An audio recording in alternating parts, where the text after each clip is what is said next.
Deuteronômio aqui já foi lido hoje. O Senhor faz um chamado às pessoas, ao seu povo, à nação de Israel, e lhes oferece um caminho entre a obediência e a desobediência. Aqueles que decidirem se alinhar com os princípios do Senhor estarão debaixo da bênção do Senhor. E a palavra diz que as bênçãos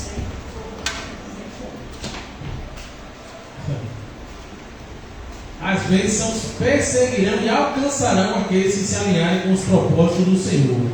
Não é algo necessário, a gente não precisa fazer campanha para ser abençoado, a gente não precisa fazer voto para ser abençoado. A palavra nos ensina que nós devemos nos alinhar com a palavra do Senhor, com o que Ele ensina, e aí sim nós prosperaremos em todos os nossos caminhos.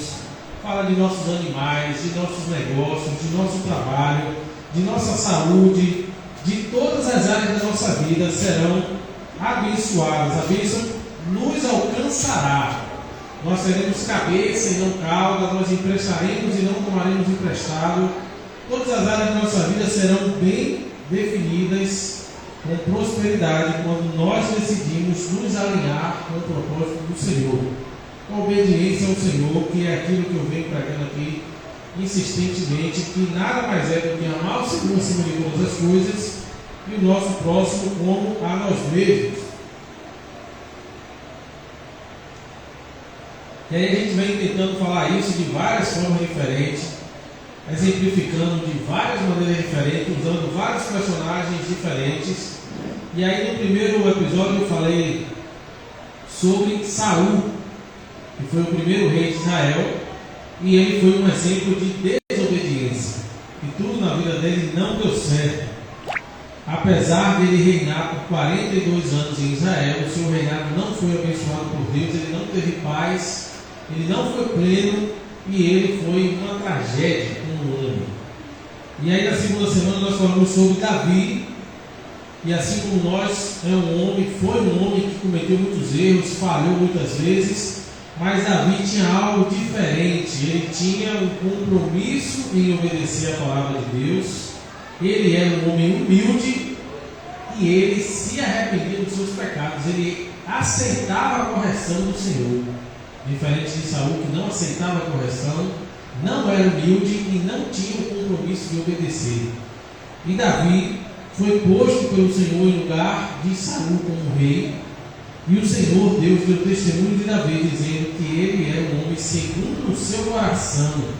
E essas são as características que fez Davi alcançar o testemunho de Deus, que tinha agradado. Ele tinha compromisso em obedecer, ele era humilde e ele aceitava a correção.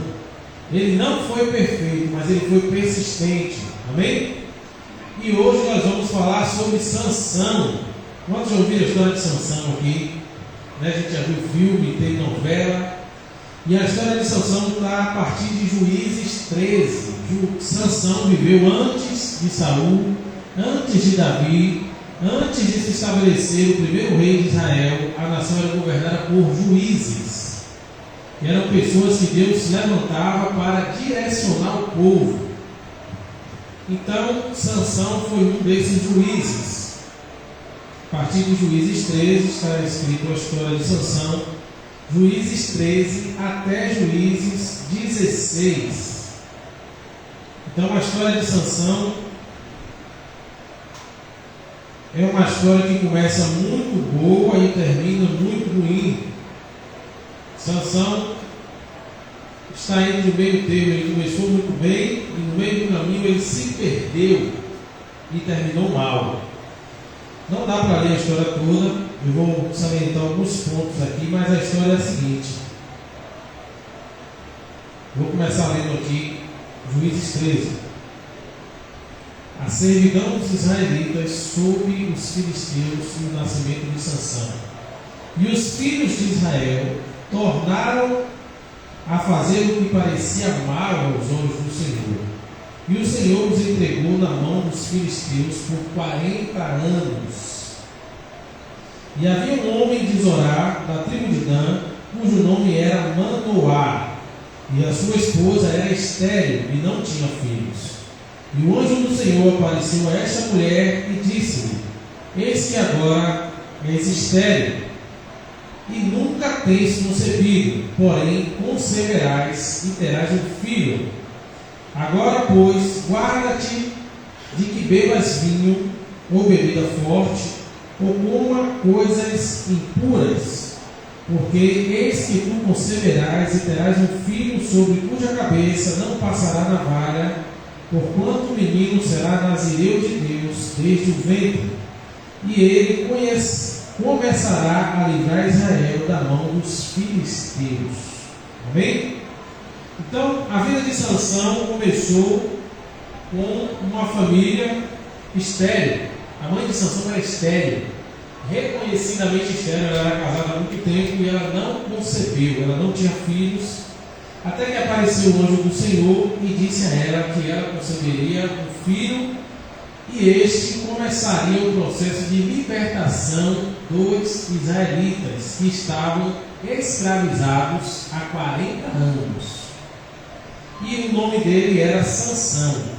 E aqui o anjo diz a ela que ela não bebesse vinho ou bebida fermentada, e nem comesse coisas impuras, e nem passasse a navalha sobre a cabeça dele. Isso aqui é um voto que se chama nazireu. E esse voto ainda existe ainda na nação de Israel. Significa, por exemplo, eu quero fazer um paralelo aqui. A nação toda de Israel foi constituída com um relacionamento com Deus. Eles tinham a consciência que existia um Deus, e esse Deus já tinha feito muito por eles.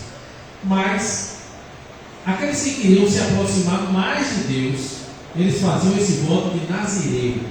E o voto consistia em não beber vinho ou bebida fermentada, não tocar em cadáver, não comer comidas impuras e não passar navalha sobre sua cabeça, não raspar a cabeça.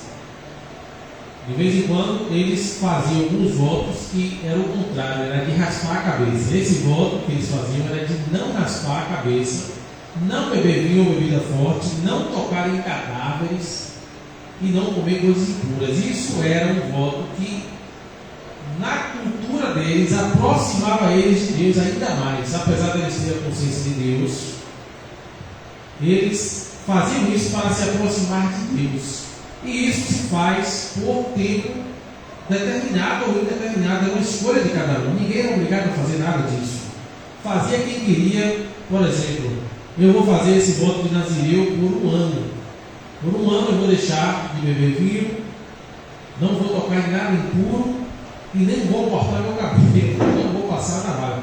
Eu determinei que era um ano, poderia ser por 3, por 5, mas no caso de Sansão era diferente. Um anjo do Senhor apareceu a sua mãe e disse que ele seria nazireu desde o nascimento, por toda a vida, porque Deus tinha um plano na vida dele.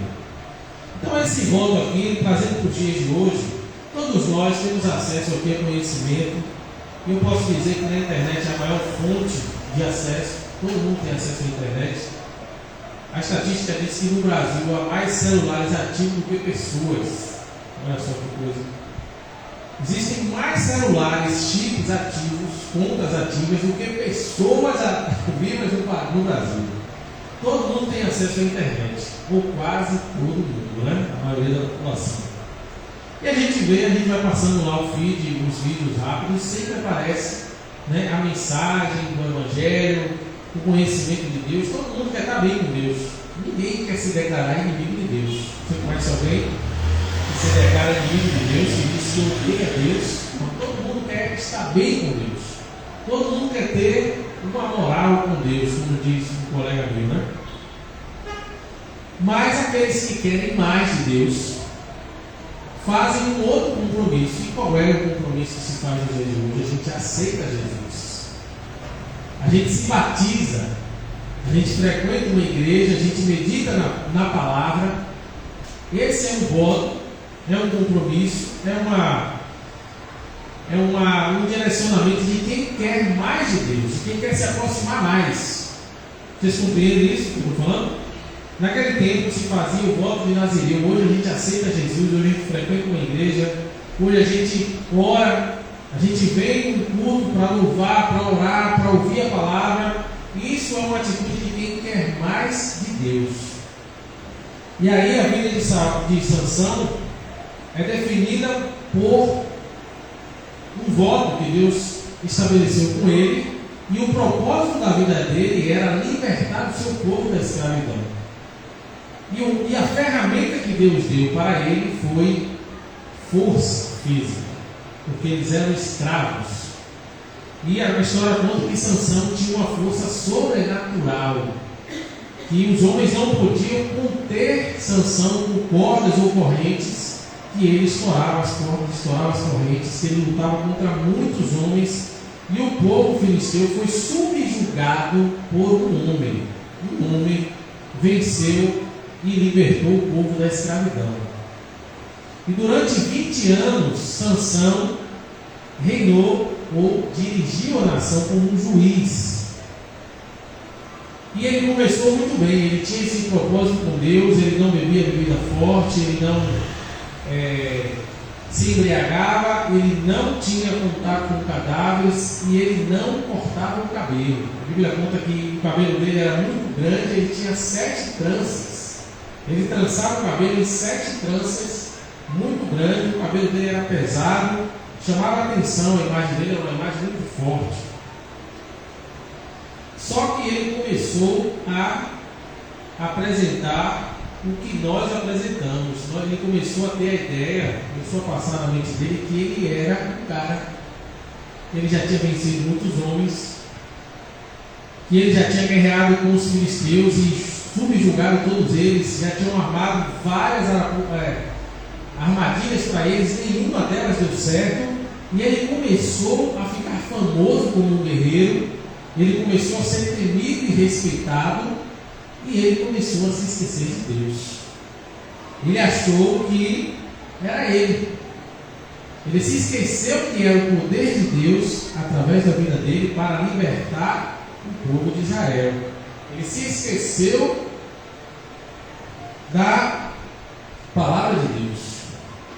E aí ele começou, por brincadeira, a fazer guerra com os povos à sua volta.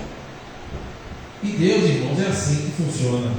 Deus lhe deu uma coisa, está sob sua responsabilidade, a administração dessa coisa. E pode ser o que for. Pode ser a capacidade de se comunicar, de ajudar, de promover bem-estar às pessoas, socorro. Pode ser uma condição financeira que Deus abre as portas para você e essa bênção lhe alimenta e transborda através de você. Pode ser conhecimento, pode ser qualquer coisa. Existem várias maneiras que Deus usa as nossas vidas para fluir o seu reino aqui na terra. Deus não vem dos céus com uma mala de dinheiro e nem faz chover dinheiro. Ele usa as pessoas a quem Ele abençoou. Deus não vem do céu com um gravador e nas nuvens Ele bota para gravar. Não. Ele usa as pessoas, como eu, para pregar o seu evangelho, para pregar as boas novas. Ele usa pessoas como eu e você para visitar os doentes nos hospitais, para socorrer os órfãos, as viúvas, as pessoas que estão em situação de rua. Deus usa as nossas vidas. Essa missão está conosco, de levar o reino e de socorrer, está conosco. Deus não desce do céu para fazer isso, somos nós, e isso é feito através de nós. E a missão de Sansão era essa: libertar aquele povo da escravidão e levá-los ao conhecimento de Deus novamente, a aproximar-se de Deus. Mas no meio do caminho ele ficou famoso, ele foi reconhecido como o homem mais forte daquela região, todos o temiam. Ele agora fazia o que queria, ele fazia desafios sem necessidade, ele matava por necessidade, ele apostava com os outros, ele fazia enigmas. Ele fazia desafios de enigmas e isso resultava em mais violência. Ele se tornou um homem violento. Ele se tornou um homem que não reconhecia mais o mal. Aí a Bíblia diz que ele começou a andar por aquela região e ia nas casas de prostituição e se deitava com prostitutas de vários povos diferentes. E numa dessas ele conheceu Dalila. Quantos conhecem essa história aqui de Sansão e Dalila, né? E ele se apaixonou por uma mulher filistia, quer dizer, do povo que escravizava eles, os filisteus. Ele se apaixonou por essa mulher Os governantes filisteus não conseguiam vencer de forma alguma, então viu que ele se apaixonou por essa mulher, foi até ela e ofereceu 1.100 moedas de prata, ofereceu riqueza àquela mulher, se ela descobrisse o segredo da força dele. E aí a mulher perguntou qual era o segredo da força. Ele disse a ela que era se amarrasse ele com cordas novas, e ele deixou ela amarrar. Quer dizer, a mulher era filistia, ele sabia que os filisteus estavam tentando pegar ele de todas as formas, e ele não se afastava da aparência do mal, ele achava que ele era invencível. Ele não se afastava mais dos seus inimigos, ele se encontrou numa posição de tanta segurança, de tanta autossuficiência, que ele caminhava no meio dos seus inimigos e ele não se identificava o perigo. E aí a mulher contava para os filisteus já estavam de tocaia, ela amarrou ele, e aí quando ele estava dormindo, ela amarrou, e aí ela gritou: Sansão, os filisteus vão te atacar. Ele acordou, estourou as cordas, e os filisteus não pegaram ele. Aí ela disse para ele: você me enganou, me diga qual é o segredo da sua força, novamente, né? Com a sedução de mulher, não é algo assim como está escrito rasamente, né? Ele era apaixonado por ela, ela seduzia ele e levava ele aonde queria. E ela perguntou novamente qual é o segredo da sua força. Ele disse: se você me amarrar com cordas de arco de flecha, que era uma corda especial, cordas de arco nova, se você me amarrar com aquilo com 7 voltas, eu serei um homem normal.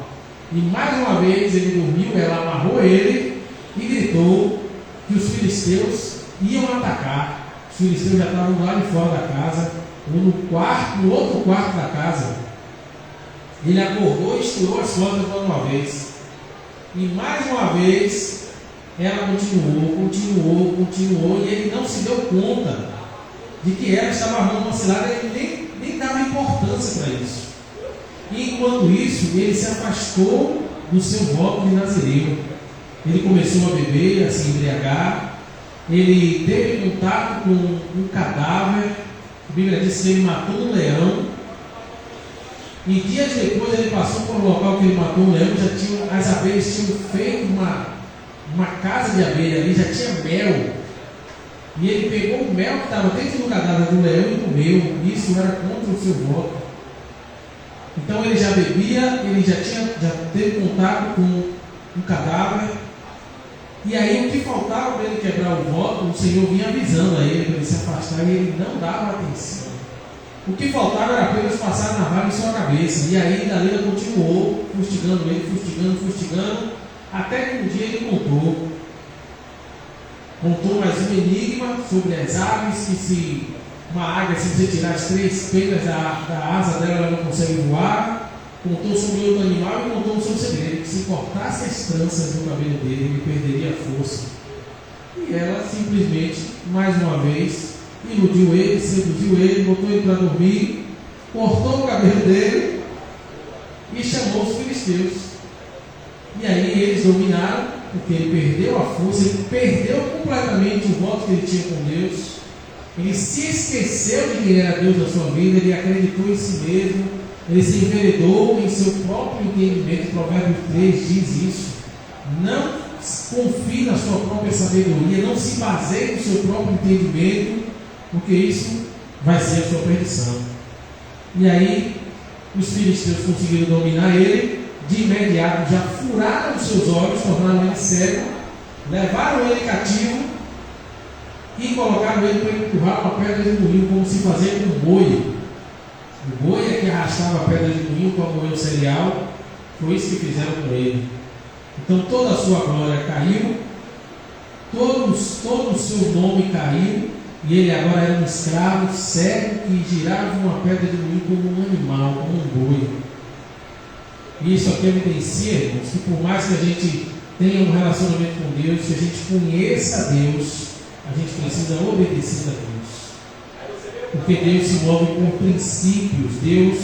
A Bíblia diz que as palavras que Deus declarou não passarão. Deus disse assim: passarão os céus e a terra, mas as minhas palavras não passarão. Então o que está escrito que foi escrito há 2000 anos atrás, o que foi escrito no tempo de Jesus, é o que continua valendo.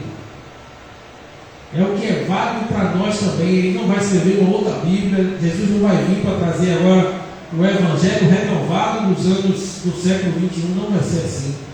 Vai ser o mesmo Evangelho, é o mesmo Evangelho, é a mesma palavra, são os mesmos princípios. Então, Sansão foi um homem que cumpriu o seu propósito, resgatou o povo deixou de ser escravo, ele dirigiu aquela nação por 20 anos, mas o seu fim foi uma tragédia, porque ele se esqueceu do Senhor, se esqueceu dos seus princípios, se esqueceu do voto que ele tinha, do compromisso que ele tinha com Deus. Ele se enveredou pelo caminho normal, natural dos homens daquela sociedade.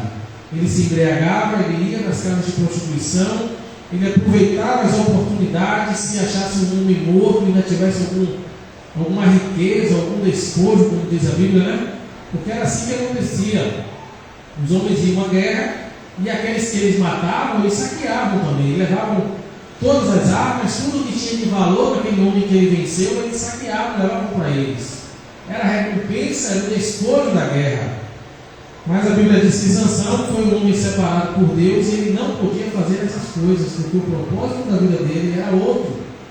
Ele conseguiu alcançar aquilo que Deus planejou para ele, e como ele se estabeleceu, ele se esqueceu de quem colocou ali, de quem abriu aquelas portas para ele, do propósito de Deus na vida dele. Ele achou que agora ele poderia ser invencível.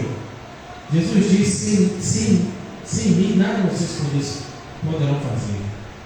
Então, irmãos, existem alguns momentos na nossa vida, quando nós estamos em muita dificuldade, nós nos prostramos diante do Senhor, nós fazemos promessas, nós fazemos orações, nós somos humildes. Mas quando as coisas se resolvem, quando nós alcançamos o bem-estar desejado, quando nós acreditamos que vencemos, nós nos tornamos altivos. Esse é o natural do ser humano. Nós achamos que nós não precisamos mais do conhecimento, do conselho de Deus para tais e tais coisas, porque nós temos condições de resolver essas coisas. E nós vamos gradativamente nos afastando do Senhor, porque não temos um relacionamento com Ele. Nós precisamos do Senhor, nos aproximamos. Quando nós deixamos de precisar, nós nos afastamos. E a Bíblia diz que o Senhor procura os verdadeiros adoradores, que adoram em espírito e em verdade. Em espírito é o que Ele é espírito. Nós não vemos, nós não tocamos, nós sabemos da sua existência, nós temos convicção de que Ele é real. Mas em verdade, irmão, já fala das nossas escolhas. Em verdade, ele já fala do nosso mundo natural, do mundo do reino dos homens, porque se eu adoro a Deus em verdade, eu preciso manifestar com minhas ações, com as minhas obras, e é evidente, aqueles que me observam, os frutos que eu produzo, os frutos são submetidos a julgamento. A Bíblia diz que nós não devemos julgar o nosso próximo usando um parâmetro que nós não queremos que seja usado para nós.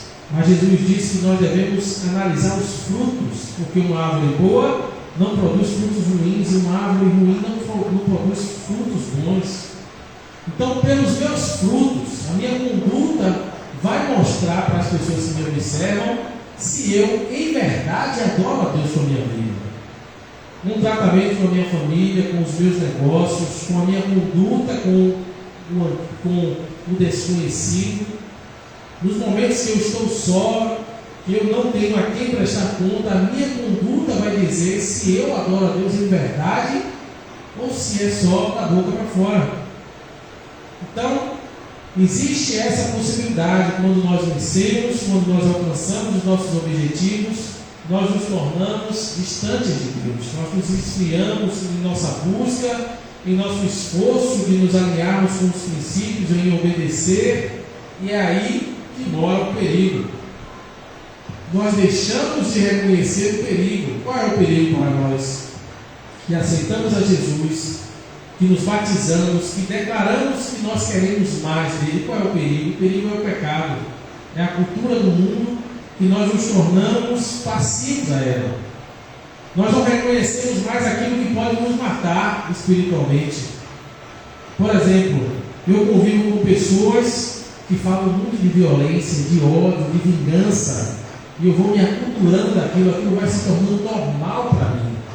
Eu ouço um noticiário e eu vejo um ladrão se dando mal, e aí eu celebro. Mais um CPF cancelado, está lá no colo do capeta, não é assim? E aí eu me alegro com aquilo, aí eu assisto um vídeo sobre isso, e aí vem puxando mais vídeos, já um pouco, já estou assinando até os canais que só mostram isso. E eu estou celebrando a violência, a morte do ímpio, e eu me coloco num lugar melhor, né? Porque eu não sou ladrão, eu não faço essas coisas erradas, e eu não acho que a gente vai para o mesmo lugar. CPF cancelado, caiu no colo do capeta, mas eu tenho certeza que eu não vou para esse lugar. Mas a Bíblia nos coloca, irmãos, num lugar que é o seguinte: todos pecaram e foram destituídos da glória de Deus. Todos pecaram e foram destituídos.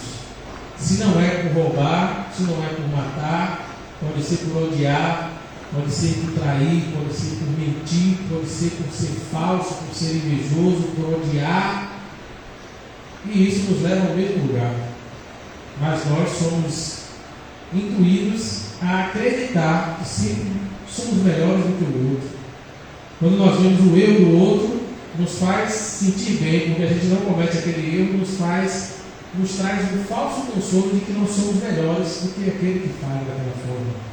Então nós não conseguimos mais identificar as falhas, porque nos afastamos do Senhor e estamos nos aproximando do mundo. Então eu não acredito mais que eu preciso vir à igreja, que eu preciso ouvir a palavra. Eu não penso mais que eu preciso orar, que eu preciso me separar das coisas que o Senhor fala comigo que não é bom para mim. Eu não preciso mais me afastar da roda dos escarnecedores, daqueles que se juntam para falar mal, para criticar, para diminuir aquele outro que não compartilha dos mesmos pensamentos, que não está no nosso círculo de amizades. E isso vai se tornando natural, e o mundo vai entrando novamente, aquele compromisso que nós fizemos com Jesus vai se perdendo, nós vamos nos afastando dos princípios que nos unem, assim como Sansão se afastou dos princípios que tornavam ele um nazireu, um homem separado por Deus para um propósito específico. Então, irmãos, essa é a reflexão que eu quero fazer, esse é o paralelo entre a vida de Sansão e a nossa vida.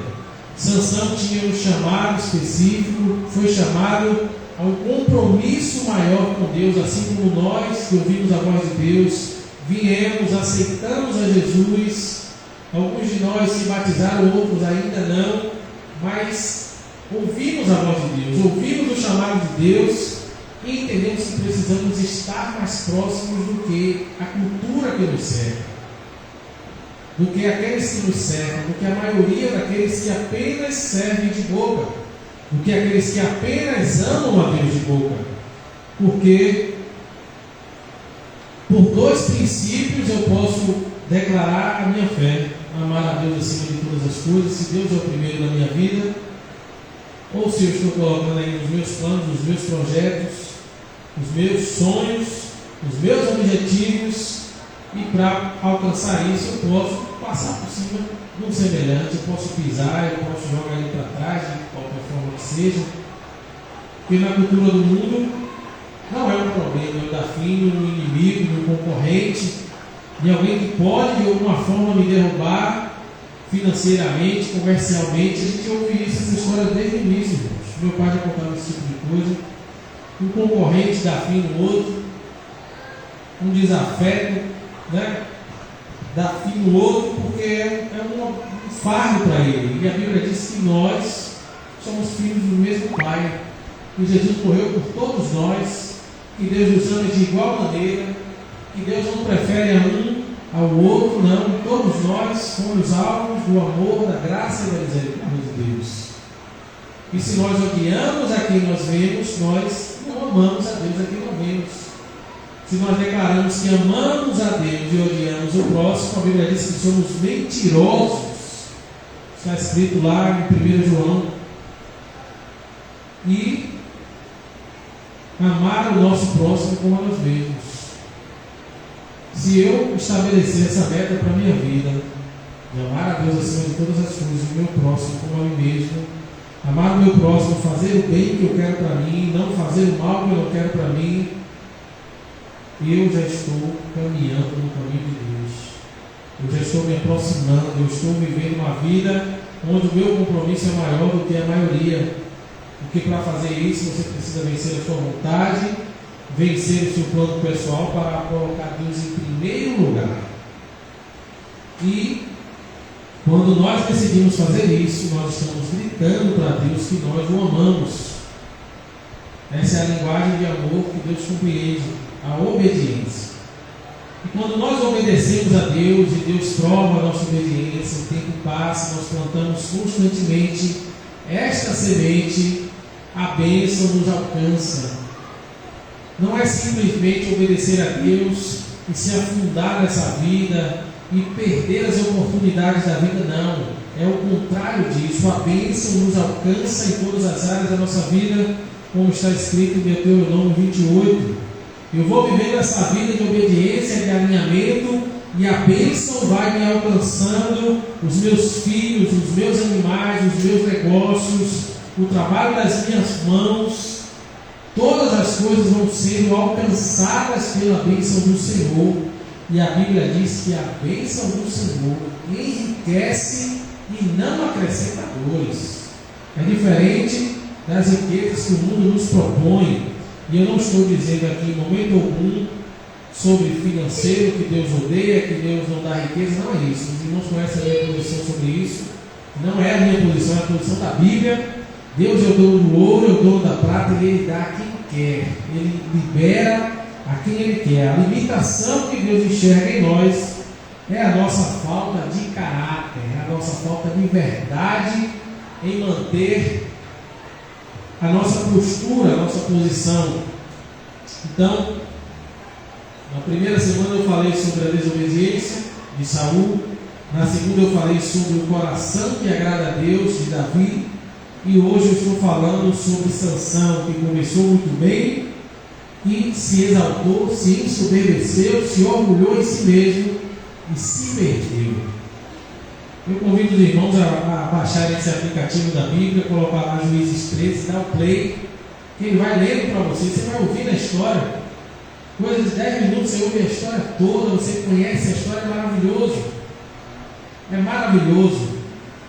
Então, depois você lê lá a história de Sansão, Juízes 13 a 16, conta a ascensão e o declínio de Sansão. Amém? Até aqui, irmãos, vamos nos colocar de pé, vamos orar. O Senhor deseja os verdadeiros adoradores, a esse Ele chama para um círculo mais próximo de amizade. E não há coisa melhor do que ser amigo de Deus. Não há riqueza, não há honra, não há nada melhor do que ser amigo de Deus. Não há um lugar mais elevado, não há uma glória maior. E o preço para aqueles que desejam ser amigos de Deus é a obediência. E a obediência nos leva a uma vida de plenitude e não uma vida de miséria e tristeza, como o mundo ensina. Vamos orar. Senhor Deus, em nome de Jesus, nós te agradecemos por este momento em tua casa, pela tua palavra, pelo teu cuidado, Senhor, em abrir os nossos olhos, em nos mostrar o que o Senhor fez no passado, e nada te impede de fazer novamente em nossos dias, em nossa vida, a não ser as nossas respostas ao teu amor. A não ser, Deus, a nossa devolutiva, a tua graça, a misericórdia, o teu amor constrangedor.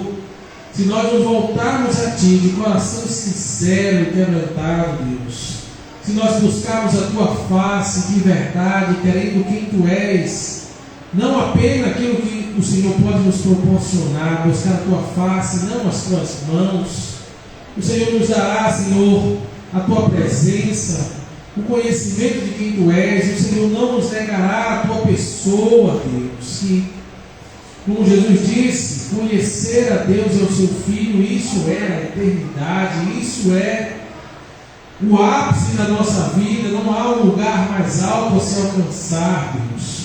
E em Tuas mãos está a plenitude da vida, as riquezas, a sabedoria, tudo que é mais desejável, Deus. Abre os nossos olhos, nos faça enxergar quem Tu és, o que fizeste por nós, nos tira deste lugar de comodismo, de ilusão, de engano, onde as riquezas do mundo, os manjares do mundo parecem ser as melhores coisas, e nós negociamos a Tua presença, negociamos um relacionamento contigo para alcançar as migalhas que caem da mesa do mundo, Deus. Tenha misericórdia de nós. Nos liberta, Deus, desta visão pequena e medíocre e nos leva a termos comunhão contigo, nos leva a fome e sede da Tua presença, fome e sede de um relacionamento contigo, Deus.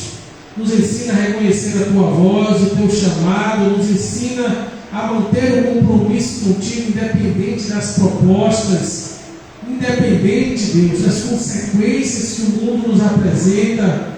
Não existe nada semelhante a Ti, Deus, e o preço que se paga para ter uma amizade contigo é o preço da obediência, é o preço da dependência completa de Ti, meu Deus.